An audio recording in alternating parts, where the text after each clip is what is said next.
बिस्मिल्लाहिर्रहमानिर्रहीम। अस्सलाम वालेकुम नाज़रीन। आज की हमारी वीडियो का मौजू है how to make homeopathic hand sanitiser at the home, यानी आप अपने घर में होम्योपैथिक हैंड सैनिटाइज़र किस तरह बना सकते हैं, इसके बनाने का तरीका क्या है और उसमें क्या क्या चीज़ें शामिल हैं और इनकी कितनी मकदार शामिल है, उसके बारे में अभी हम आपको तफसील से बताते हैं।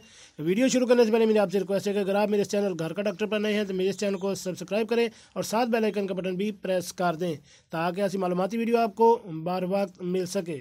जी नाज़रीन, होम्योपैथिक हैंड सैनिटाइज़र बनाने के लिए हमें सबसे पहले चाहिए कैलेंडोला 10 ml, उसके बाद dilution 60 ml, lemon juice 5 ml, glycerine 20 ml और अर्के गुलाब 5 ml। ये 5 चीज़ें जो हैं वो हैंड सैनिटाइज़र बनाने के लिए इस्तेमाल होती हैं। इनको आपने दी गई क्वांटिटी के मुताबिक इकट्ठा मिला लेना है। मिलाने के बाद किसी भी शीशी में इसको आप डाल के रख लें और जैसे आपको ज़रूरत महसूस हो कि अब मैंने अपने हाथों को एंटीसेप्टिक लोशन लगाना है या अपने हाथों को मैंने जरासीम से पाक करना है, उस वक्त आप इसको इस्तेमाल कर सकते हैं।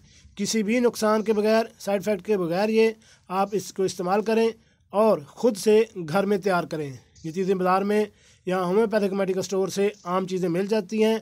आप महंगे सैनिटाइज़र से जान छुड़ाएं और ये चीज़ें खुली लाकर घर में लाकर ख़ुद तैयार करें। जी नाज़रीन, कैसी लगी आज की हमारी ये मालूमाती वीडियो? उम्मीद है आपको पसंद आई होगी। मिलते हैं एक नई वीडियो के साथ। अस्सलाम वालेकुम।